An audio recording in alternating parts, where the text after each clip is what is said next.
Muy buenas tardes, bienvenidos, bienvenidas. Muchas gracias a todos por vuestra asistencia. La verdad es que cuando planteamos esta mesa redonda pensábamos que no podía haber una feria del libro redonda si no contábamos con los traductores también. Entonces, pues por fin tenemos aquí a tres representantes de este oficio tan difícil, ¿no? De la traducción literaria, el mágico oficio de la traducción, ¿no? Voy a empezar con algunas preguntas, ¿no? ¿Es posible hacer magia nuevamente con un texto ya mágico de por sí o no tan mágico? ¿Puede la traducción literaria mejorar un texto o puede empeorarlo? ¿Es la traducción un proceso de co-creación? ¿Es la vida una permanente traducción? ¿Cuáles son los riesgos y los placeres de esta profesión? Así podíamos tirarnos toda la tarde y llegar a la medianoche haciéndonos preguntas, pero hemos decidido que sean nuestros invitados quienes tengan que responder a algunas de estas incógnitas que nos despierta uno de los oficios más desconocidos y, claro, dentro de la cadena del libro, el de la traducción. Y como decía, pues la Feria del Libro hubiera estado incompleta de no contar con estos profesionales. Hoy nos acompañan Natalia Carvajosa, Gonzalo Gómez Montoro y Pilar Garrido en representación de sus propias historias, pero no dejan de ser también en este momento esa lámina de agua cristalina que brota de un manantial y al que nos asomamos todos para vernos hoy en ese reflejo. Estamos en la Feria del Libro de Murcia, en la gran fiesta del libro, y vamos a hablar de traducción. Natalia Carvajosa, bienvenida.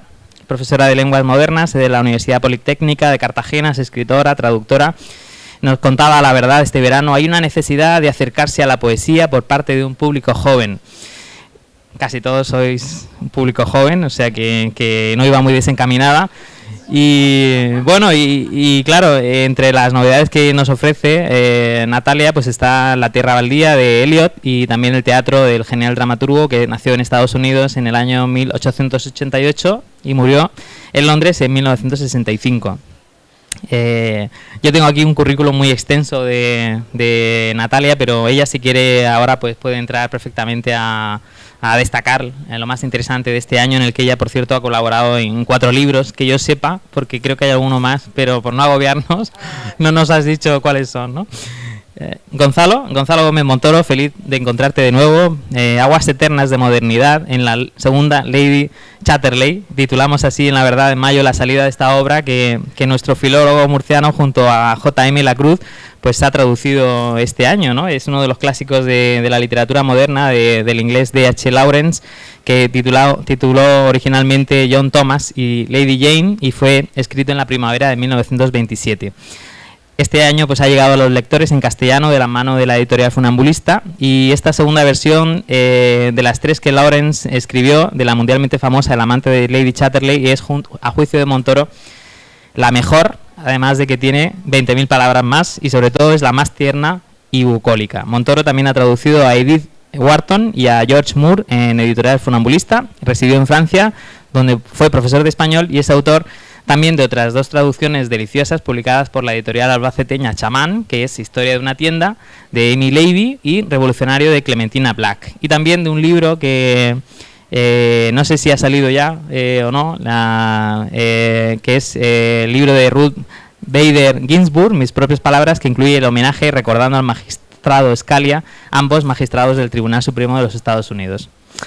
Y Pilar Garrido, pues yo también tuve la ocasión de entrevistarla este año con motivo del lanzamiento de uno de los libros más sorprendentes del año, yo digo, que es la obra completa del maestro sufí Ibn Masarra de Córdoba, cuya traducción y edición crítica bilingüe en español y en árabe, con estudio y traducción anotada de nuestra doctora en Filología Árabe por la Universidad de Salamanca y profesora titular del área de Estudios Árabes e Islámicos de la Universidad de Murcia, que además está publicado en la editorial Almuzara. Ibn Masarra es el pensador cordobés que está a caballo entre los siglos IX y X, y ya desde muy joven destaca como maestro en filosofía y mística, como polígrafo, humanista, y además pues desarrolla una obra pedagógica importante que sufrió continuas acusaciones de herejía. Luego ya, si tú quieres hablarnos un poco más de Ibn Masarra, pues genial. Me gustaría empezar pues dándole el turno de palabra a nuestros invitados y sobre todo que comenten su experiencia con la traducción y con los autores que han traducido, ¿no? Porque, por ejemplo, hay una curiosidad, pues nacen en la misma época, en la misma década, ¿no? Eliot y Lawrence, y bueno, pues eso es algo que también os une a vosotros esta tarde, ¿no, Natalia? Sí, son dos de los grandes escritores del modernismo angloamericano, que es un movimiento que renueva el lenguaje literario contemporáneo y tiene sus dificultades peculiares en ese sentido. Bueno, yo llevo traduciendo literatura del inglés y sobre todo poesía, ya pues empecé con Hilda Doolittle, que se publicó su trilogía en Lumen en el año 2008, aunque yo había empezado años atrás, y desde entonces, bueno, pues he ido traduciendo unas veces por iniciativa propia, otras por encargo, y esta última larga temporada, porque bueno, los libros salen cuando salen, pero hay muchos años detrás, pues le ha tocado a Eliot el famoso poema de La tierra baldía. Eso ha sido un poco abrumador por el hecho de que el poema ha sido traducido antes al español entre traductores de España y de Hispanoamérica, pues como 30 veces desde que se publicó en 1922. Entonces, pues sientes ese peso de las traducciones anteriores, incluida la de nuestro paisano también, José María Álvarez. Sin embargo, el teatro completo de Eliot es todo lo contrario a La tierra baldía, en el sentido de que es muy desconocido. Son 6 obras, bueno, hay una que sí es conocida, Asesinato en la catedral, pero las demás son prácticamente pues no se han llevado a la escena en España desde los años 50 más o menos. Hay traducciones, una de sus traductoras fue Rosa Chacel, por ejemplo, y traductores también hispanoamericanos. Y esto responde a un proyecto de investigación, un proyecto de equipo de 7 personas que con su, ¿no?, dentro del paraguas de los proyectos I+D, y bueno, pues ha sido un trabajo distinto en el sentido de que he estado muy acompañada, porque lo que traducíamos unos lo revisaban otros y viceversa, y bueno, pues ha sido otra experiencia. En el de La tierra baldía tengo que decir además que he estado también muy acompañada por otras 2 profesoras, Viorica Patea y Teresa Gibert, que han estado también detrás de las correcciones. Bueno, al final la traducción es, por un lado, un oficio muy solitario, pero por otro siempre, sea por los cauces más institucionales o más personales, tienes que tener quien lo mire y quien esté ahí también acompañándola. Así por empezar a decir algo. Te paso. Vale. Muchas gracias, Natalia. ¿Se oye bien? Bueno, para no repetir o no incidir en lo que ha dicho Natalia, yo voy a decir, el oficio de traducción literaria es apasionante, es súper ingrato y también es muy necesario. Apasionante porque especialmente traducir clásicos, porque perteneces podemos decir que estás en la alta cultura, ¿no? Y, por ejemplo, sin ir más lejos, dentro de 2 años el 90% de los libros que están aquí no los va a leer prácticamente nadie. Y sin embargo, a Inma Sarra, 1300 años hace. Bueno, 10 siglos después, no solamente hay una persona que dedica años de su vida a trabajarlo, sino que hay un editor que gasta dinero, invierte dinero, arriesga dinero en editarlo. No sé cuántos autores de ahora, dentro de 1200 años, cuántos editores querrán apostar dinero. No sé dónde estaremos dentro de 1200 años. Después, otra cosa, en el mundo editorial los editores prácticamente no tienen ni idea de traducción. Los autores tampoco, ni siquiera autores consagrados, no saben prácticamente nada. Es así, y también depende un poco de los países, pero vamos, yo he tratado con un montón de editoriales y no saben prácticamente nada, y eso maltrata a los traductores, que son súper necesarios. Precisamente, como ha dicho, por ejemplo, hoy, 1200 años después, estoy diciendo las fechas, lo he leído por internet, pero no sé exactamente, 1200 años después podemos rescatar a un autor tan importante como Inma Sarra de Córdoba gracias a un traductor, ¿no? Un autor no dedicaría ahora ese tiempo porque piensa que, bueno, lo que quiere es hablar de su libro, ¿no? Y aquí el traductor siempre va a estar en segundo plano. Bien, entonces dicho esto, por eso digo que los traductores son súper necesarios. Y los traductores no podríamos leer a Shakespeare, no podríamos leer a Erasmo de Rotterdam, no podríamos leer ni siquiera las leyes que rigen la Unión Europea, ¿no? Para empezar, ¿no? O la ONU, ¿no? O sea, son fundamentales, lo que pasa es que no se conocen, ¿no? Porque también es otra de las cosas de la traducción, que tienes que estar detrás, ¿no? Si un traductor llama mucho la atención y quiere tener mucha presencia, mala cosa, yo desconfiaría. Bien, entonces, hablando del libro que me trae aquí, imagino que la mayoría conocéis a la novela de La amante de Lady Chatterley, de H. Lawrence, ¿no? Bueno, La amante de Lady Chatterley, que es una de las novelas más importantes del siglo XX, de hecho la prueba la tenéis en que se han hecho decenas de adaptaciones cinematográficas y ahora mismo hay una en Netflix, por ejemplo, ¿no? Es decir, que es un clásico que tiene vigencia todo el tiempo. Lawrence hizo tres versiones, que además es una cosa buena que se debe hacer con las novelas, mínimo 3 versiones, porque a la primera no te sale bien nunca, seguro. Entonces la primera se autocensuró, él no llegó a publicarla. La segunda, que es esta, la segunda versión, la publicó un año después, la escribió un año después, pero la tuvo en el cajón, no se atrevió a publicarla. Y solamente se atrevió a publicar la tercera, que se la pagó él, y la publicó en Italia. La tercera versión de La amante de Lady Chatterley es la versión universal que ahora conocemos, la historia de amor de un aristócrata que tiene a su marido, que es un aristócrata que queda impedido físicamente en la Primera Guerra Mundial, de cintura para abajo, y entonces, bueno, Lady Chatterley se enamora de, en este caso es un guardabosques, ¿no? En la versión canónica es un oficial del ejército. La tercera, como digo, es la más conocida. Yo prefiero esta. Y además esta es la primera traducción al español de esa segunda versión.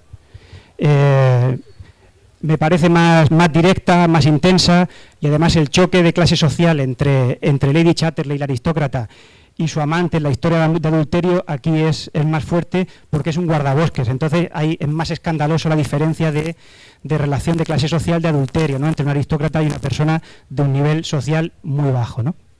No quiero monopolizar la palabra, voy a pasarle el micrófono a Pilar.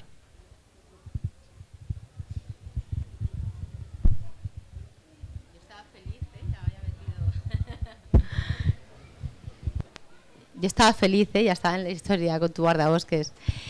Pues efectivamente, siguiendo un poco el hilo de los compañeros, bueno, siempre agradecida porque aquí nuestro compañero y colega, además de ser periodista, siempre creo que tiene esa inquietud de seguir poniendo sobre las asambleas y sobre la mesa cuestiones importantes. La literatura, la traducción, las letras, las humanidades, son ciencias inagotables. Gracias, Manuel. Yo no sabía muy bien de qué íbamos a hablar. He intentado apuntar todo lo que ha preguntado él, pero yo ya no me acuerdo de todo lo que nos ha propuesto, la verdad. Entonces, siendo un poco la línea de mis compañeros, claro, fijaos, aquí tenemos incluso la fortuna, y no quiero empezar pasando la palabra, de personas que su vida ha ido en torno a por ejemplo, el padre de Montserrat Abu Malham, que está aquí presente, que es compañera, claro, ha sido traductor, y todo lo que eso ha generado en cuanto a modo de vida, lo que significaba en el momento histórico, político, ideológico, más allá de la traducción literaria incluso. Entonces, claro, la traducción es así como un oficio muy amplio, es un oficio, es un arte. Yo pensaba que no iba a hablar de mi libro, la verdad. Creo que debo ser la única que en la feria del libro piensa que no va a hablar de ese libro. De hecho, solo tenía que se le había dedicado a una profesora, Fatiha Ben Al-Abbad. Bueno, el caso que en el mundo, fijaos, claro, el mundo árabe-islámico, que es al que yo me dedico y es mi profesión y mi pasión, mi vocación, y claro, la función de todos tenemos en el imaginario la Escuela de Traductores de Toledo. Todos tenemos, yo creo que la importancia que ha tenido esa transmisión del saber grecolatino con una serie de traductores o de adalides de lo que era la gran escuela de traductores que tenía, como todos sabemos, no era un edificio, era un gran proyecto estratégico, etcétera. Entonces, fijaos, ya no solo lo que nos ha llegado, hemos tenido, ¿no?, esa labor de que nos lo han transmitido nuestros antepasados musulmanes, sino que además, claro, eran temas de ciencia, de filosofía, de aritmética, nos los explicaban. Entonces, hemos llegado a esas traducciones con las explicaciones de esos traductores musulmanes, que eran, bueno, pues eso para mí creo que es un tema muy importante. Luego, mi labor como traductora también os había puesto, ¿no?, lo que significa dentro del mundo del sufismo, dentro del mundo también más allá, ¿no?, de la metafísica, de todo el mundo de la interpretación del lenguaje simbólico. Traducir este tipo de textos efectivamente es un viaje exterior, interior, de desasosiego, como diría, ¿no?, Pessoa, y también de muchas alegrías. Yo sí que creo que, claro, que hay una gratitud que va más allá, ¿no?, que es esa aportación, que es como un regalo que uno va también saboreando y que queda ahí. Hoy estaba con otro compañero arabista y me decía, claro, es que traducir a Ibn Masarra es como una traducción para toda la vida. Y hombre, más me vale, porque he estado como 10 o 12 años en ello, pues yo no sé cuánto vamos a vivir, pero efectivamente. Entonces, es verdad que hacer ese viaje pues a un autor del siglo X, a un autor que ha sido, como es la base del pensamiento árabe islámico en toda la península y todo lo que eso ha suscitado de viajes de ida y vuelta a todo el mundo persa, a todo el Oriente Próximo, al mundo turcómano. Claro, daos cuenta que ese trasiego pasaba por obras como estas que iban y volvían y tenían toda una serie de discípulos. Luego, toda la polémica que suscita cuando tú aportas una traducción y hay más traducciones en tu propio gremio. No solo gremio de traductores, sino gremio de pensadores, de arabistas. Vamos más allá. Entonces, claro, también es, no sé, tiene parte de esa osadía vital y de trabajo, de oficio, que para mí ha sido muy importante. Luego los manuscritos, el viaje por los manuscritos, lo que decíamos, ¿no?, ¿de dónde traduces? ¿Qué fuentes traduces? Eso ya es una elección, eso ya es aparte de un trabajo de rigor científico, también es una elección que tú tienes que decir, bueno, es que yo voy. Hace poco un compañero presentaba una traducción de Ibn Qasim de una obra y digo, pero a ver, la edición de quién has cogido para traducir, pero tú has ido al manuscrito, hay más de uno, es que vas a pasar años de tu vida enfrascado y yo creo que es importante saber desde dónde traducimos. Que eso en textos así, la verdad que, claro, es todo un dilema. Luego, en el mundo en el que nos adentramos con Ibn Masarra, de toda esa interpretación simbólica, el propio ser humano es el que descifra y es el que traduce todos esos signos que están en el universo dispuestos para ser descifrados, para ser traducidos. El propio el ser, la creación, sería ese intérprete que cruza el umbral, ¿no?, que es capaz de traducir a su interpretación, a su vivencia. Ya sería ese viajero. El traductor es el viajero, es el que interpreta, es el que vivencia. Y claro, también nos metemos en el mundo de la palabra, ¿no?, lo importante que es también toda esa logovisión de la que estamos traduciendo obras. Hoy hablábamos de historiografía, no lo mismo la tradición oral, que una vez que ya estamos con textos y nos disponemos a traducir. Claro, habría tantos temas que tampoco quiero yo aquí acaparar el diálogo, pero efectivamente creo que tenemos una responsabilidad como traductores y una responsabilidad también al propio lector, a qué tipo de traducción acude. Porque claro, esto es como todo, ¿no? Hay un receptor y un emisor y hay que ir también seleccionando, cribando, y uno no puede saber de todo, pero bueno, también hay muchas maneras de acceder a encontrar una manera de desvelar una traducción con calidad, con rigor, o luego más allá, pues más delicada, más sabrosa, más, no sé, más divertida, ¿por qué no? ¿Por qué no? O sea que, bueno, pues, no sé, hablaríamos del mundo árabe islámico de la traducción precisamente. Claro, se me antoja una pregunta porque hemos elegido hoy a 3 autores que están muy traducidos, ¿no? Y Masarra, Lawrence y Eliot han sido traducidos con anterioridad por muchísimos otros profesionales. Y en este caso, en estas 3 traducciones vuestras, ¿cuál es el valor añadido que vosotros aportáis a esta edición y qué os distingue del resto de compañeros que hasta ahora habían abordado la obra de estos 3 autores, ¿no? Sí, yo estaba precisamente pensando en eso, al hilo de lo que decía Pilar, porque al lector le puede surgir la pregunta, bueno, ¿y si esto ya está traducido y está tan traducido, por qué hace falta una traducción nueva? Y la buena noticia es que el traductor tiene el trabajo asegurado siempre. Otra cosa es que cobre por él, pero no existe la traducción definitiva, menos que nada en un clásico.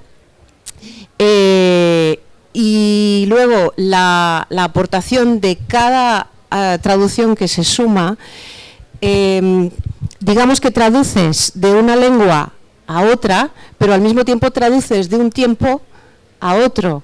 Igual que Machado decía que la poesía es palabra en el tiempo, la traducción también es palabra en el tiempo. Entonces, no se trata de que vayas a incorporar, no sé, un vocabulario de última hora que no pegue con el texto de origen, pero sí que estás, quien traduce hoy está actualizando una traducción que está utilizando modos de expresión que son los de su momento y que son los que le van a llegar también al lector. Todo esto en general, más allá de otro tipo de decisiones. En el caso de la poesía, además, porque el teatro de Eliot es prácticamente todo teatro en verso. Hay las 2 primeras obras, entre ellas Asesinato en la Catedral, sí que tienen extractos en prosa o una combinación, pero luego ya todas son en verso. Entonces, y en el caso de La Tierra Baldía, obviamente es así. Hay traducciones hechas por traductores, hay traducciones de poesía hechas por poetas, que circunstancialmente se convierten en traductores. Esto en sí no es ni bueno ni malo, porque también decía Octavio Paz, que era poeta y traductor, que cuando traducía tenía que aparcar al poeta, porque cuando traduces no vas a lucirte, ni vas a embellecer, ni vas a corregir lo que está ahí. Entonces, bueno, no sé si estoy contestando, no hay una respuesta definitiva. Lo único que sí quería apuntar es que hace falta seguir traduciendo porque no agotamos. Como todo empeño artístico humano, obviamente, y este lo es, aunque también tenga su parte técnica, bueno, y técnica tiene también todo empeño artístico, ¿no? Entonces, no se agota. También hay un traductor de latín y griego que yo admiro mucho, que se llama Juan Manuel Rodríguez Tobal, que dice que la traducción es como un verso de Rilke, es el animal que no existe. Entonces, partiendo de eso, pues ya digo, tenemos tarea por delante. Muchas gracias, Natalia. Bueno, en este caso, como he dicho antes, esta novela nunca había sido traducida. O sea, en este caso hemos abierto una ventana en el tabique que estaba totalmente cerrado. Es la primera vez que se traduce y de lo cual estoy muy contento. Y decía Miguel Martínez Laje, que era un gran traductor de novela, decía que el original, un clásico, era un Rolex hecho en Suiza, y la traducción era un Rolex hecho en China, dicho sin ningún tipo de lo decía Miguel Martínez Laje, no lo digo yo. Entonces, pero es una frase es decir, que un Rolex hecho en Suiza dura muchísimos años, toda la vida, ¿no? Posiblemente.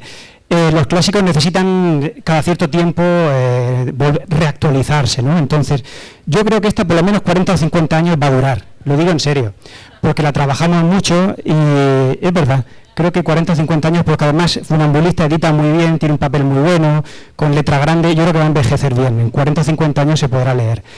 pero habrá otra persona tendrá que volver a traducirla, creo yo. No sé si seré yo. Comentando ese tema, la verdad es que en el mundo de la literatura árabe también había intentado traer aquí ciertos nombres, porque yo pensaba que me ibas a decir ¿qué se traduce de la literatura árabe? ¿Y por qué? ¿Y cómo se decide? Yo me había preparado un poco esa historia. Vale.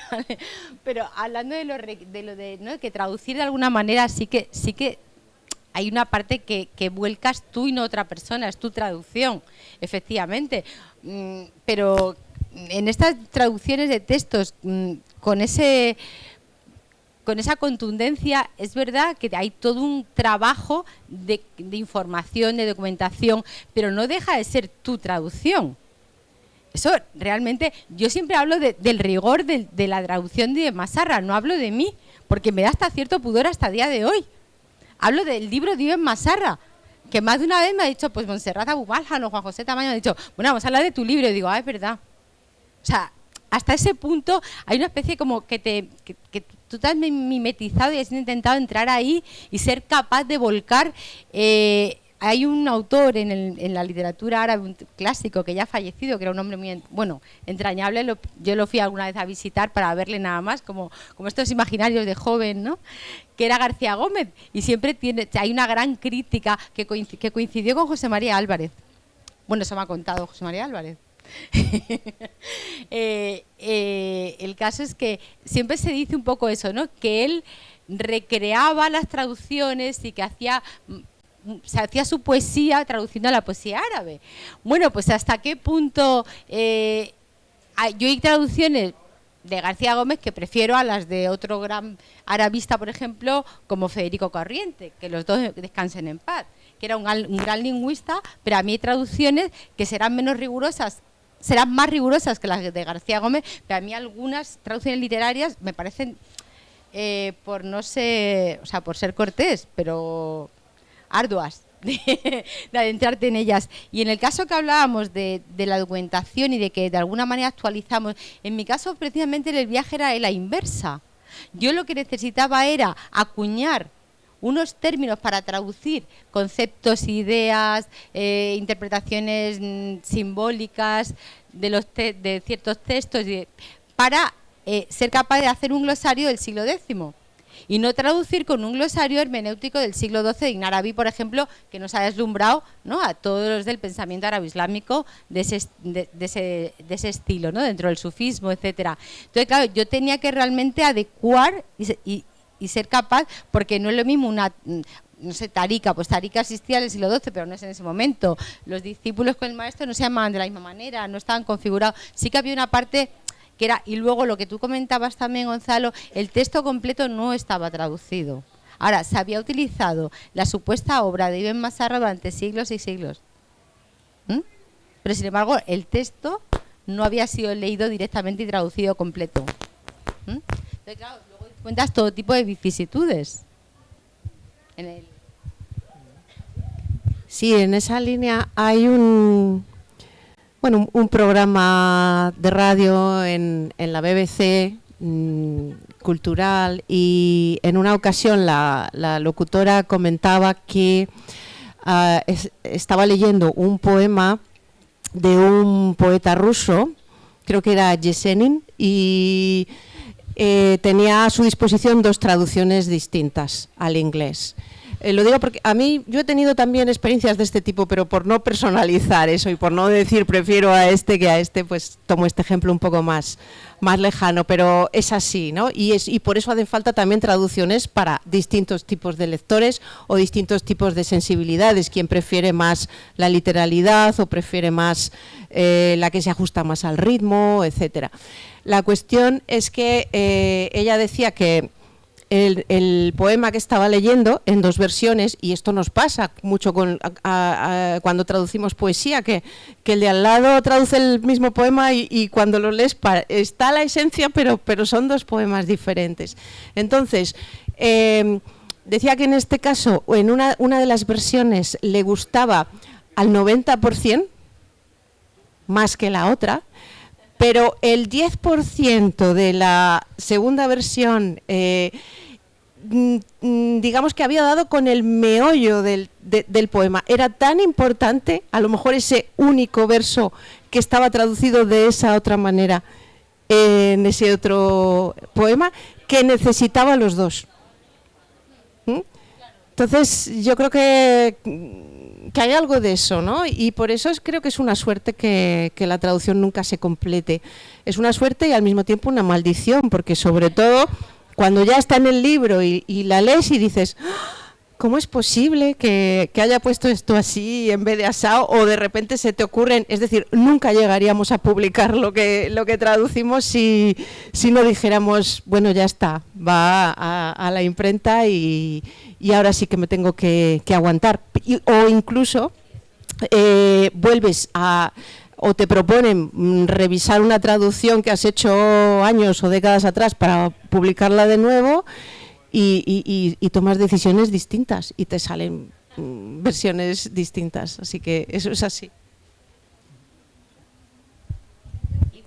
Incluso hay veces que es muy curioso, porque cuando llegas a hacer una edición desde los manuscritos, hacer toda la conjetura, traducirla. Luego hay personajes como bien Mazarra que tienen toda una serie de idealización, ya no solo la parte profesional, que no hayan acudido a estas fuentes directas, no pasa nada. Bueno, pues para eso está la ciencia, ¿no? Para irse revisando. Pero es que luego hay todo una especie de seguidores en torno al maestro que una vez que ha salido la obra, les hace ilusión que haya salido, pero ellos realmente ya eran mazarríes y siguen con su imaginario y con su halo de tener, claro, y lo tienen idealizado de tal manera que hay veces que incluso los textos y las traducciones tampoco son imprescindibles a veces. Eso es muy curioso. Me parecía completamente, yo no me lo puedo creer, pero me invitaban a mí como estudiosa de John Mazarra, pero ya tienen todo su recorrido interior con el maestro sin necesidad de llegar ni al texto ni a la traducción. Fijaos, luego uno vive experiencias insólitas que dice, yo creo que incluso de alguna manera, a lo mejor soy muy así, pero hasta le decepcionaba, porque claro, son textos muy complejos. Hasta yo les decepcionaba leyendo. Mejor que les contase, ¿no?, en torno a... Yo creo que es que... Sí.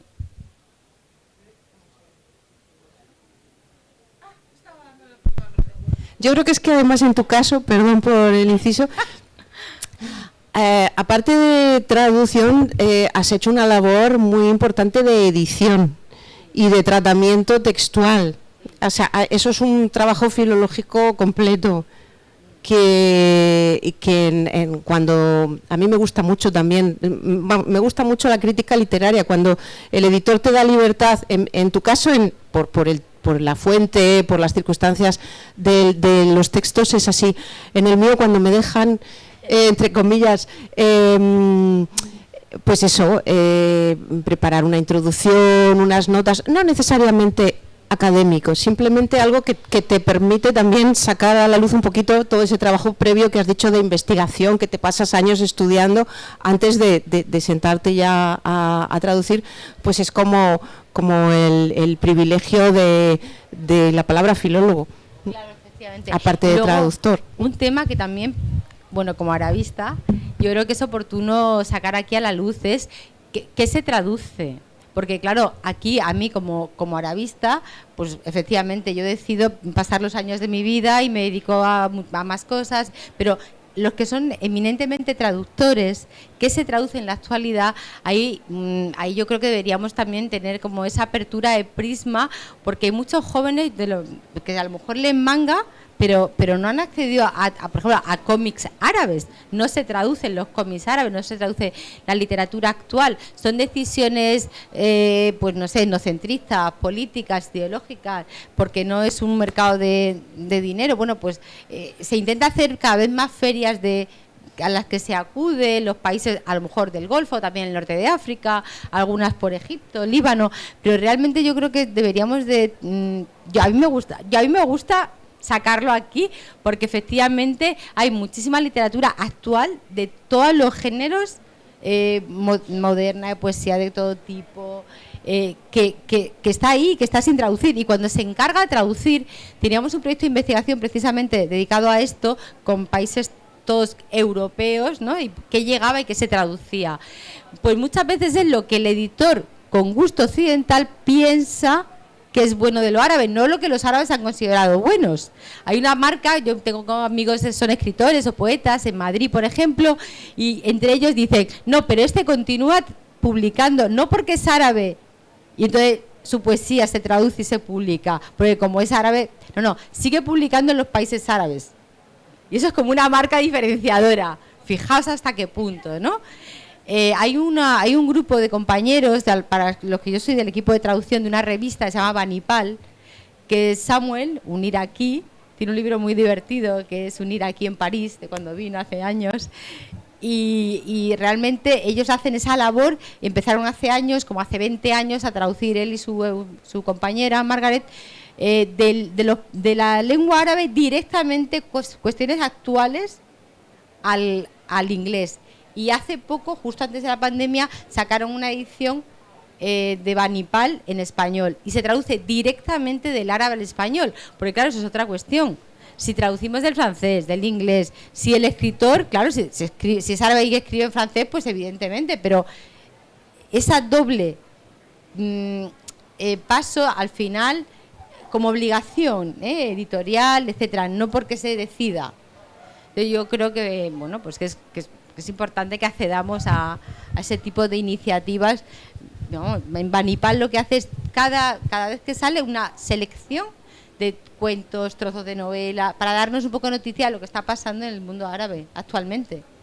Eso es como en el siglo, hasta el siglo XVIII, más o menos, incluso XIX, que se traducía Shakespeare del francés al español, e incluso se manipulaba con mucha facilidad. Había un sacerdote español que, traduciendo a Hamlet, lo convertía en un príncipe católico. Cosas de este tipo. Gonzalo.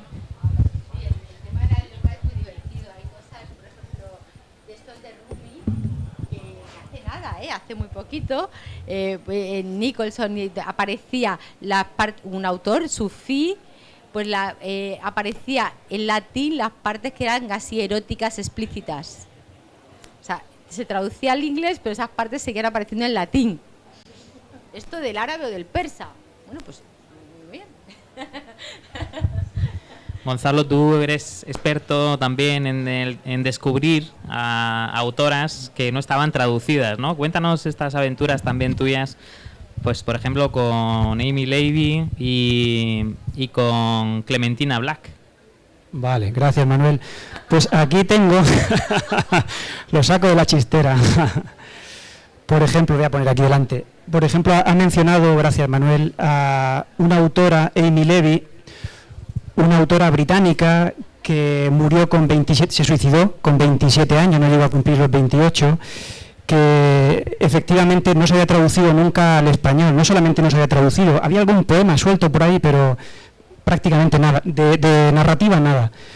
En Montpellier encontré en una librería rebuscando y encontré una novela de ella, escrita con 24 o 25 años, y hice la osadía de traducirlo, una temeridad, sabiendo que era una temeridad, además, o sea, agravante, doble agravante, ¿no? De traducirla sin contar con el contrato de un editor y, bueno, en plan a lo libre. Y que es Historia de una tienda, que es esta novela que está aquí, y que resulta que va por la segunda edición y creo que pronto va a salir la tercera. Y es una autora que pertenecía, aparte de que tuvo una vida fascinante, a pesar de haberse suicidado con 28 años, fue una autora que perteneció a un grupo informal del cual la cabecilla, por así decirlo, era la hija menor de Karl Marx, que era Eleanor Marx, que era la hija favorita de Marx, que tuvo un montón de hijos, se le murieron muchos también, pero esta era su favorita y además fue la que se encargó de recoger todos los papeles de Marx y que gracias a ella llegaron a nuestros días, toda la obra fijaos la repercusión que ha tenido la obra de Marx, ¿no? Y esta Eleanor Marx, que además fue la primera traductora al inglés, de Madame Bovary, y la introductora al inglés, que después fue la lengua que le dio difusión, al teatro de Ibsen, ¿no? Que fue importantísimo para la cuestión feminista, ¿no? La famosa escena que entra, no recuerdo la protagonista, y dice, bueno, ya está bien de vivir aquí en una casa de muñecas, yo soy una mujer, no, ahora no, tomo mis decisiones, eso que ha sido una cosa fundacional o seminal, como dicen los anglosajones, para la cuestión feminista, eso se descubrió gracias, o ella le dio la difusión, ¿no? Y Emily, esta novela, efectivamente, después, tirando del hilo, empezaron a salir autoras, luego Clementina Black, que era la mejor amiga de Amy Levy, también la he traducido, también se llama Revolucionario, una novela que por cierto, Eleanor Marx la elogió mucho, dijo que era una crónica verosímil del movimiento obrero, porque Clementina Black fue una de las primeras mujeres sindicalistas, posiblemente fue la primera que reivindicó por escrito la igualdad salarial. Y sí, fue un auténtico personaje, y en español no solamente es que no estaba traducida la novela, es que no había ni un texto en castellano sobre ella, ni siquiera en internet, nada, ni una página de Wikipedia, ¿no? Esas páginas de Wikipedia que por ahí circulan, que nadie sabe quién ha escrito, que muchas veces es copiar, pegar, ni eso. Y entonces pues fueron también no fueron dos ventanas, fueron dos puertas a una terraza que abrimos en el muro, ahí, por metaforizarlo un poco de manera muy visual, ¿no? Y ahora vamos a por la tercera del grupo, Margaret Harkness, que la vamos a sacar, si todo va bien, a final de año, y es otra autora que, como digo, no es que solamente no se haya traducido en nada de ella, es que, bueno, hay un artículo en internet, y, bueno, lo escribí yo. Natalia, Pilar, ¿con qué autores o autoras os habéis divertido más en esta labor tan importante de la traducción? Si hay alguno divertido, claro. Sí, claro que los hay.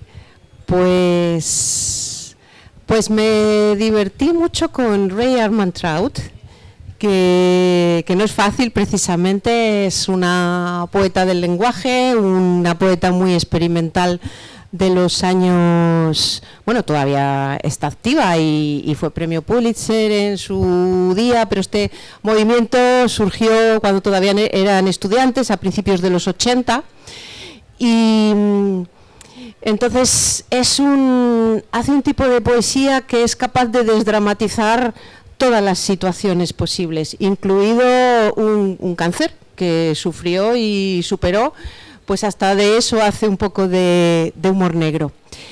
Y me enseñó muchas cosas, porque esa es la segunda parte de la traducción, y es que yo creo que nos pasa un poco como a los actores, que te metes tanto en el papel cuando estás traduciendo, y más cuando es un proyecto largo, ¿no? Te tienes que obsesionar con el autor, con el personaje, y te pones en su piel, y cuando sales necesitas también un tiempo, una labor de descompresión. Entonces esa identificación pues hace que también seas como ellos y te vuelves en ese sentido irónica y eso, y con esa finura humorística que a lo mejor tú de entrada no tienes, pero se pega, y además eso nos permite jugar a ser muchos, ¿no? Jugar dentro de que todos, pienso, tenemos tantos yoes, ¿no? Y por eso necesitamos leer, y por eso soñamos, y por eso somos múltiples y diversos, pues aquí va todavía más, ¿no? Va al extremo. Y le estoy muy agradecida a Ray Armantrout por todo esto tan bueno que he recibido de ella. Bueno, claro, si os contase mi experiencia con Niem Masarra, pues quedaría así como muy, muy mística. Que también me lo he pasado muy bien, he tenido experiencias divertidísimas, de encuentros, además con otros investigadores de muchos lugares del mundo, con seguidores de Niem Masarra. Me han llevado a buscar la tumba de Niem Masarra, la casa de Niem Masarra. Bueno, me ha llevado a muchos lugares también divertidos, entrañables, pero fijaos, así divertirme, que recuerdo estarme riendo que no podía parar. Por ejemplo, con una fácil que conocéis más o menos, con Maram Almasri, una que ha venido aquí mucho, que pertenecía a Ardentísima, ¿no? Una joven poeta que sigue siendo joven y poeta, porque yo me acuerdo que me mandaba los textos. Y me encantaba porque escribía en árabe, siendo actual y muy cosmopolita, seguía escribiendo en árabe. Me los mandaba y yo me quebraba la cabeza. Digo, a ver, bosque. A ver, este bosque, pero que no es Gaba, no es tal, no es selva, pero tampoco es jardín, tampoco. Yo venga a buscar raíces para traducir ideas. Y entonces yo al final la llamaba. Y me decía, pues todo esto que me has contado es muy bonito, pues espera que lo voy a poner. Y me cambiaba el poema y digo, no puede ser, Maram. Me decía, o lo que tú quieras. Y digo, a ver, Maram, llevo no sé cuántos días decidiendo y ahora resulta que me vas a cambiar el verso.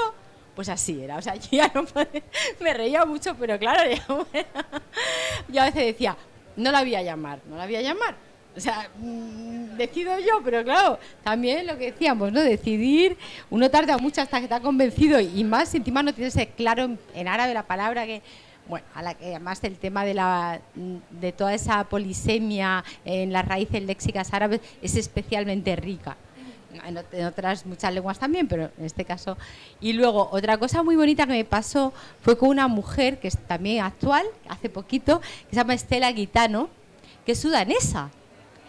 Y entonces traduje Los espíritus de Ido, se llamaba. Una historia que era entre realismo mágico, la cosa más ardua, más primitiva, más dura, pero más moderna en cuanto a reivindicación social, feminista, de configuración de comunidad, de familia, de un pueblo de Sudán. Entonces era alucinante, pero eran cosas bastante macabras, en un sentido así, para hablar de una manera distendida y prosaica, increíble, desde cuestiones escatológicas hasta cuestiones de, no sé, relaciones sexuales con cosas así muy, de verdad que tremendos, Los santos inocentes, pero allí en Sudán y en la actualidad. Entonces era realmente con una intensidad, pero con sentido del humor. Y encima tenía que acabar la traducción y revisarla, y me había ido a una casita en Águilas con mis hijos. Me pasaba todo el día, ¿pero esto qué os parece? ¿Pero aquí se come la mierda o realmente es que ha ido de fuera? ¿Pero aquí está teniendo una relación con este señor que tenía tal problema? ¿O realmente? Bueno, le planteaba unas cosas y todos decían, mamá, qué asco, qué miedo, ¿qué estás traduciendo? Pero vas a acabar ya.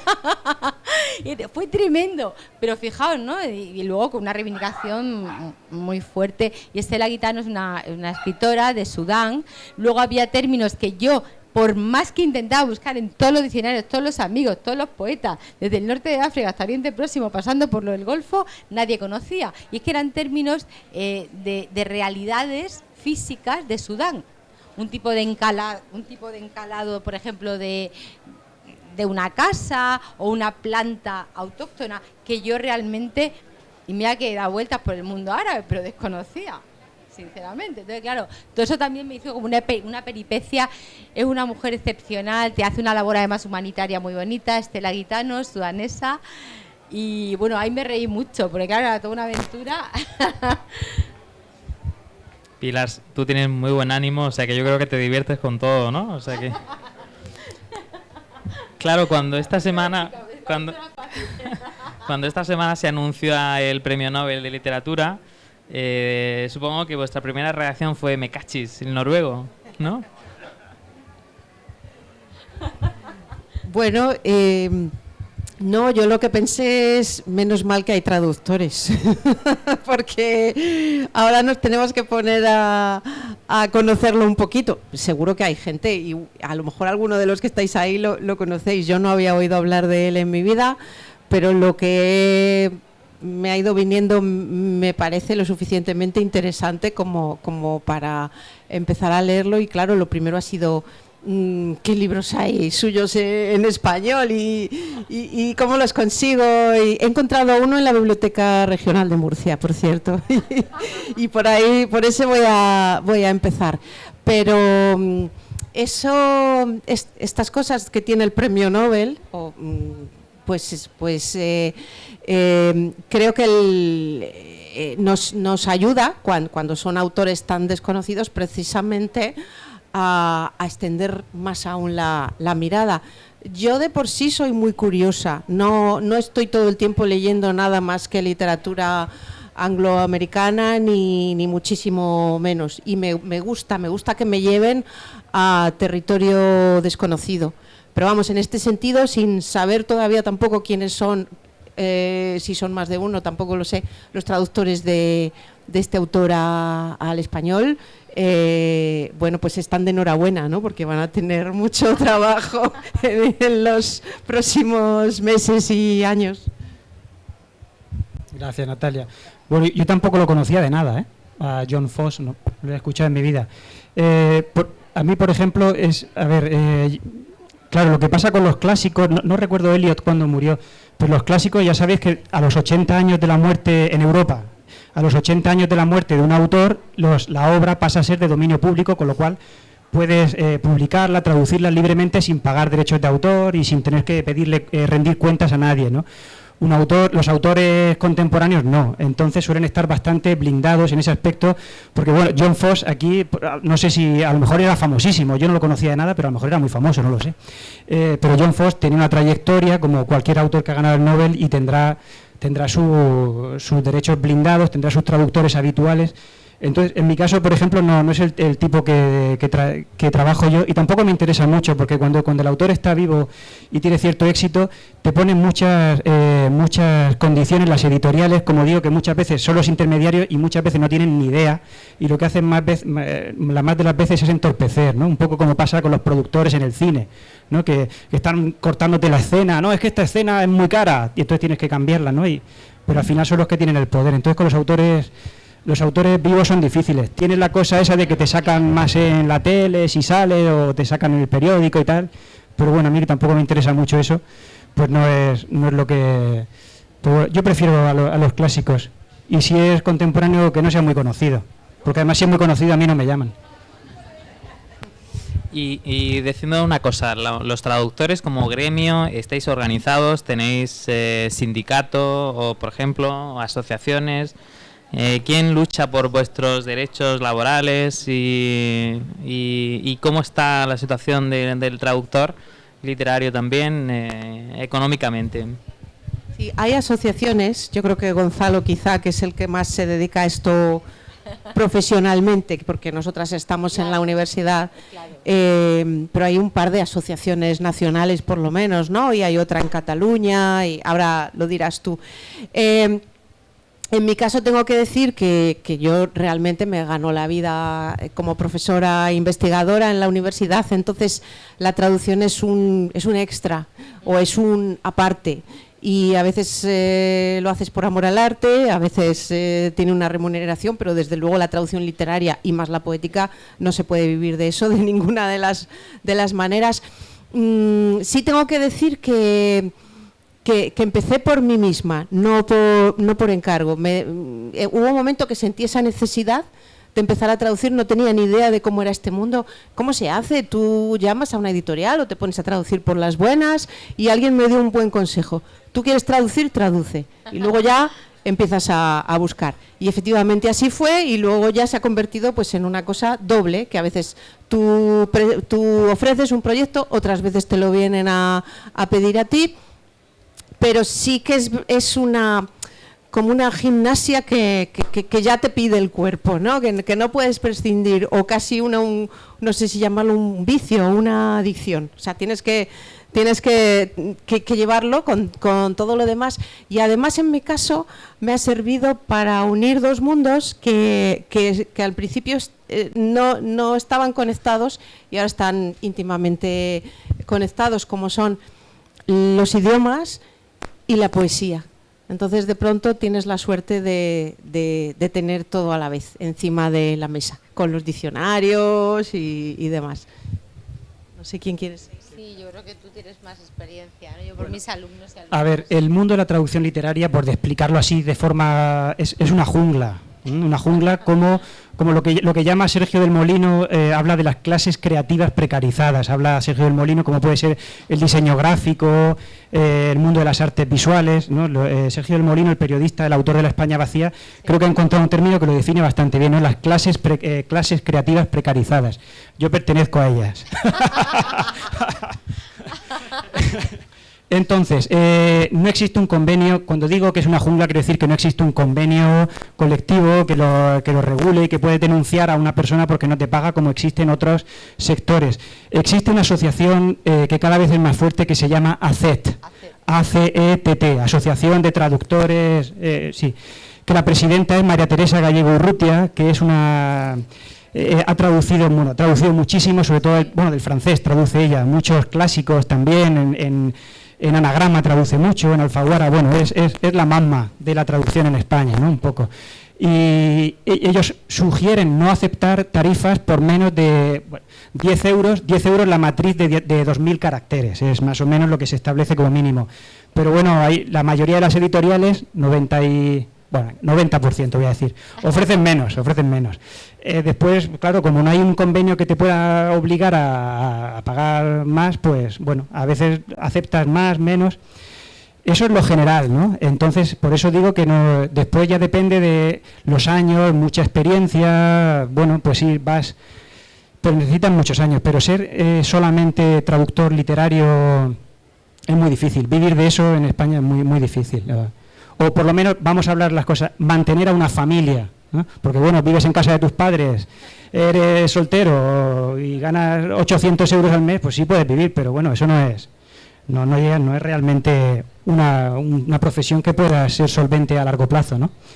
Entonces, generalmente los traductores, la mayoría de traductores literarios, incluso en editoriales grandes, suelen compaginar generalmente con enseñanza o otras cosas, ¿no? O 1000 actividades precarias, ¿no? También, ¿no? Que, haciendo honor a la famosa frase de Sergio del Molino. Pero bueno, se está mejorando poco a poco y se está progresando mucho. No estamos todavía ni mucho menos en el nivel de Francia, por ejemplo, de Alemania, en el respeto en una cosa que yo englobo en lo que es el respeto al trabajo intelectual, ¿no? Yo creo que hay una tradición de desprecio castizo, lo diría yo, desprecio castizo al trabajo intelectual que viene muy de lejos y que cuesta mucho romper, ¿no? Que es normal pagarle a una persona que viene a arreglarte una tubería, y es normal, 100 euros, pero una persona que tarda 3 días en traducir un texto que ha necesitado años de formación, vivir en otro país, que te cobre 40 y echarse las manos a la cabeza, pues bueno, dice bastante, y hablo de gente que pertenece al mundo de la cultura, ¿no? Entonces pues en ese aspecto hay mucho por hacer todavía. Lo cual le da el doble mérito a personas que hacen como Pilar, por ejemplo, y aparte autores que no son muy conocidos, ¿no? Que, como digo, por ejemplo, Inma Sarra, ¿no? Un autor que es un súper clásico, pero que al mismo tiempo es el patrimonio fundamental. Yo diría fundamentalmente que la traducción literaria es fundamentalmente pasión por la palabra, por el texto, la satisfacción de tener un texto bien traducido al final, eso es impagable, ¿no? No sé, imagino que estáis de acuerdo, es impagable cuando después de leerlo un montón de veces, de repasarlo, dices, esto suena bien, eso es una cosa extraordinaria, ¿no? Y otra cosa fundamental es la pasión por compartir también. Sí. El traductor tiene que ser un apasionado por compartir, tiene que ser una persona generosa, ¿no? Porque además va a salir, aquí hoy, yo hacía 4 años que no hablaba de mi libro, como la famosa frase. ¿Quién va a estar 4 años si nunca estás? Bueno, ahora sí te ponen a veces aquí en la primera página un poco, pero vamos, la mayoría ni siquiera eso, ¿no? Directamente, y si la gente habla del traductor es para meterse con él, ¿no? Sin haberlo cotejado con el original, claro, ¿no? Y, ¿no? Por ejemplo, en las reseñas, ¿no? Por ejemplo, muchas veces las reseñas en grandes medios, ¿no? Cuando nada más que se acuerdan para el traductor para meterse con él, ¿no? Para darle pescozones, y cuando además no tienen ni idea de lo que es la persona que habla del libro muchas veces. Entonces, bueno, pues...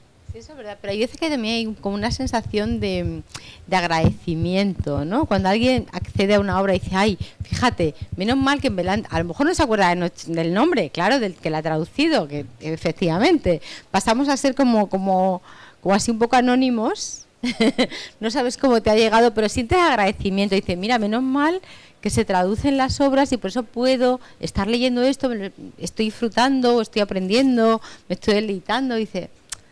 yo creo que sí que hay ese sentimiento siempre de, ¿no?, de vuelta, que de alguna manera está, ¿no?, y te viene de agradecimiento. Eso sí que creo, sin efectivamente, sin una cosa así glamurosa y de y de mérito muy.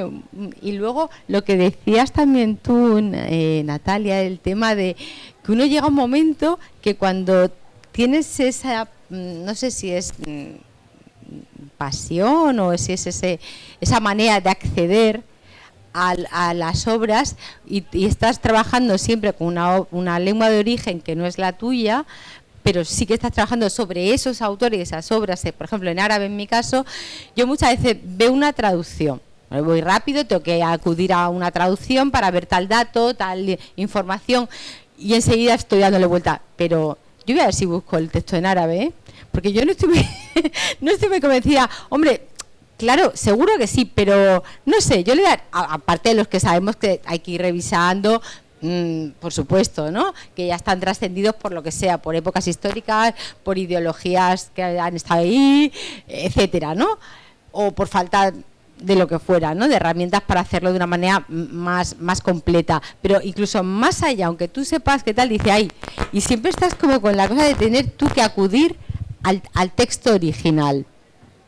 Eso también es un tema como que es una manera de, ¿no?, porque yo podría haber hecho ahora mismo sin haber estado traduciendo y seguir traduciendo. De hecho, el otro día comentábamos con un compañero de profesión que conocéis, bueno, un compañero Iñaki, estábamos un tema de Banipal presentándolo en la revista en Casa Árabe con más autores árabes y decía que era muy complicado encontrar alumnos jóvenes que le dedicasen horas a lo que es realmente la traducción y la traducción literaria, también por supuesto la histórica de las fuentes, etcétera, pero que era muy complicado que alguien con el mundo que ahí tenemos ahora mismo, que es maravilloso y que jamás haré yo un alegato de que el tiempo pasado fue mejor, me parece que cada momento es fantástico, pero es verdad que cuesta encontrar en la profesión, en el mundo de la inmediatez, de la prisa, del fruto instantáneo, personas en el oficio que se dediquen a pasar horas y horas, ¿no?, traduciendo pues un poemario o una crónica. Eso realmente sí que lo echamos de menos en el arabismo o en la traducción del árabe. No solo entre los alumnos, sino entre los propios compañeros de profesión en la universidad, porque resulta que este tipo de trabajos que te llevan años no computan para nada, para promocionar, para oposiciones, nada. Solo valen lo que llamamos ahora la investigación salami, ¿no? El sacar un filetito cada poco de un artículo que no lee nadie, que no se llama transferencia de conocimiento, pero transferencia de conocimiento es un libro que todo el mundo puede leer, no un artículo obtuso que se queda por ahí en una revista que nadie abre, ¿no? Parece que estoy exagerando, pero los que sois del gremio lo corroboráis. Y luego sí quería, volviendo a lo que decía Gonzalo, pienso que hay que luchar efectivamente porque la profesión se vea así, con todos los derechos y en fin, los cauces de una profesión, además que yo creo que la inteligencia artificial no va a arrebatar, porque los textos técnicos y jurídicos, etcétera, pueden ser, pero esto, en fin, esperemos que no. Pero respecto a la invisibilidad del traductor, es verdad que si es un desprecio o que si solo se acuerdan de ti cuando has metido la pata, pues mal vamos. Pero en otro sentido, a mí me gusta la sensación de estar en segundo plano, en el sentido de que, bueno, que sea el autor el que se pelee con la prensa, y más ahora que la escritura ha dejado de ser pues una en fin, algo más interior, que luego tienes que hacer poco menos que de showman, tienes que llevar tu libro a todas partes y conceder entrevistas, etcétera. Entonces, bueno, como el traductor no tiene que hacer nada de eso, sino solo esperar que Manuel nos llame de vez en cuando y tener un encuentro así tan grato, pero que no es al revés, es una cosa que haces con gusto, por lo poco frecuente que es, pues bueno, que también tiene su lado bueno, interesante, que no te conozcan mucho. Pues yo iba en Masarra, no sé yo si cuántos pasos se da. Vamos a aprovechar los últimos minutos de esta conversación para darle la oportunidad al público de que pregunte a nuestros invitados. Y aquí tenemos a Rafael Hortal, un autor muy interesante de la región de Murcia, sobre todo de literatura erótica, ¿Cierto? que quizás a lo mejor quiere introducir alguna pregunta picante, ¿no? Igual nos hemos pasado hablando. Bueno, quería pues no me he enterado de la hora. centrarme en el amante de Chatterley. Has dicho que... Ay, sí, claro. Voy yo. Hola, es muy interesante la tertulia de hoy, es verdad. Pero centrándome en Lady Chatterley, has dicho que es la única traducción en castellano. Hay varias portadas. O que es el autor hizo 3 versiones y se ha traducido la tercera. Sí, perdón, ¿me repites tu nombre, perdona? Rafael Hortal. Rafael, perdón. Rafa. Sí, efectivamente, Chatterley, Lawrence hizo 3 versiones. La primera directamente la desechó. De hecho, creo que no se ha sabido nada de ella. La segunda es esta, que es la primera vez que se traduce al español. Lo que pasa que él también se autocensuró, vamos a decirlo así, ¿no? Porque le parecía demasiado cruda. Bueno, cuando se publicó, en ABC lo comentaron, por cierto, y no se metieron con el traductor. Tampoco dijeron nada, pero bueno, no se metieron con ya bastante, ¿no? Que no se metieran. Dijeron, Lawrence más crudo y brutal, o algo así, dice se puede leer en internet. Esta es la segunda, como digo. Y la famosa, la canónica, la que todo el mundo ha conocido, es la tercera. Hizo una tercera, pero que es más, ¿cómo decirlo? Sí. Más para ser más aceptada fácilmente, por así decirlo, para sortear la censura. Igual que las películas, que hay 3 versiones, la tercera de televisión es más light. Sí, pero por ejemplo, sí, exactamente. Pero por ejemplo, de esta de segunda, en Francia hicieron una que no está mal. Se llama Lady Chatterley, El Homme du Bois y El Hombre de los Bosques, que sale Marina Hans, es la actriz, que es una buena versión, basada en esta, en la segunda. Pero vamos, casi todo, vamos, el 90% de las versiones cinematográficas están basadas en la tercera, que es la que conocemos. Y ya una curiosidad, cuando Constant le pone nombre a los sexos, al sexo masculino y al sexo femenino, ¿la traducción es literal? Efectivamente, esta novela la subtituló John Thomas and Lady Jane, que son los órganos órganos sexuales masculino y femenino informalmente o vulgarmente en lengua inglesa. Efectivamente lo puso así porque bueno, era una versión, sí, lo que pasa es que aquí para traducirlo, esto hace referencia, cuando hablamos de traducir hay que traducirlo todo, hay que pensar también culturalmente, ¿no? Hay cosas que culturalmente que no se entienden, ¿no? Entonces son juegos de palabras que son muy culturales y directamente a veces hay que prescindir. Y en este caso hemos optado, bueno, el editor Max Lacruz, que es el editor de Funambulista, dijimos la segunda Lady Chatterley, porque había que, para no confundir tampoco a los lectores, ¿no? De alguna forma hay que diferenciarse y que quede claro, ¿no? Porque nadie se va para leer toda la historia de las versiones, ¿no? Aunque aquí escribí un texto que lo explico, aquí al final un posfacio de explicamos las versiones y tal, las diferencias. Y esta, por ejemplo, aquí hay, por ejemplo, hay una cosa apasionante y es, por ejemplo, se ve muy bien en la novela, se ve muy bien cómo Clifford, que es un aristócrata, como digo, que en la Primera Guerra Mundial ha quedado inválido. En la Primera Guerra Mundial, proporcionalmente, los soldados británicos que más murieron, proporcionalmente fueron aristócratas. Porque la aristocracia se educaba con muchos privilegios, pero con muchas obligaciones. Y esto es uno de los grandes cambios que se han producido en las élites en un siglo, que ahora las élites, cuando hay problemas, se llevan el dinero a Panamá o donde sea. De hecho, dijo Zelensky, perdonad este inciso, pero es interesante, dijo Zelensky, y es una frase que se ha hecho muy famosa: Cuando Rusia nos atacó, yo no escapé en el maletero de un coche. Me quedé aquí. Porque durante muchos años las élites, cuando ha habido problemas, se han llevado el dinero fuera, estudiaban fuera, entonces... Y esto es una cosa que se ve muy bien, ¿no? Las élites, la aristocracia, cómo se va hundiendo y surge el proletariado, porque hay, como sabéis, es una familia aristócrata propietaria de minas, ¿no? Que se está hundiendo y entonces hay un choque con la ideología socialista está subiendo, el movimiento proletario está a tope y ahí hay un conflicto de clases sociales que ya está huyendo la Segunda Guerra Mundial, los totalitarismos y todo, ¿no? Eso se ve muy bien aquí en esta novela, mejor que en la tercera. Bueno, y el tema es muy largo, pero por resumirlo, si esa novela se escribió en los años 30, se publicó en el 27, en los años 60 en Italia, aquí llegó, no sé cuándo llegó a España, pero la evolución del lector, ¿le sigue asustando al lector ese tipo de novelas? A mí no me ha asustado en absoluto. Gracias. No, en absoluto, no sé. Y eso también es muy interesante porque observas una cosa que se consideraba obscena hace 50 años.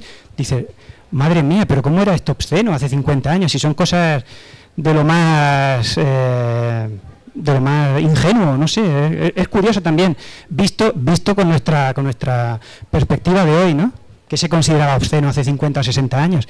De hecho, esta segunda versión no se publicó en Inglaterra hasta 1970 o 72.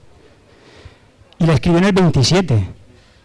Es llamativo eso también, ¿no? Que esos cambios en las sociales, ¿no? Ahora cualquier videoclip de reggaetón tiene mucho más sexualidad que esto, casi.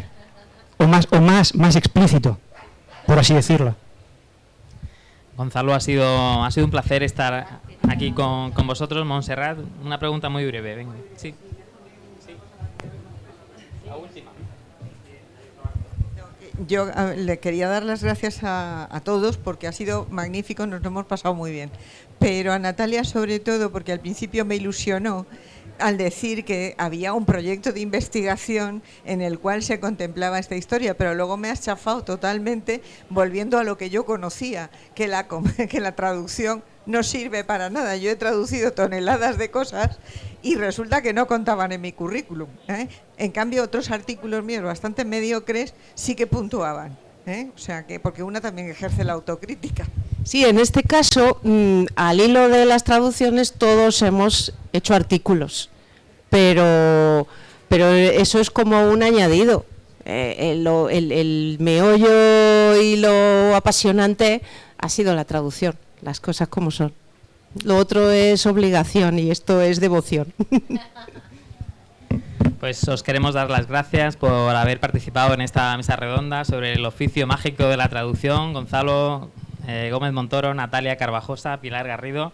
Muchas gracias a Jesús Boluda del Toro, el director de la Feria del Libro, por haber creado este espacio dedicado a la traducción literaria y en la esperanza de que en las próximas ediciones este espacio se mantenga y se inviten a todos estos autores, traductores de la gran literatura que tenemos afortunadamente en todas las lenguas. O sea que muchísimas gracias a todos por venir y hasta la próxima.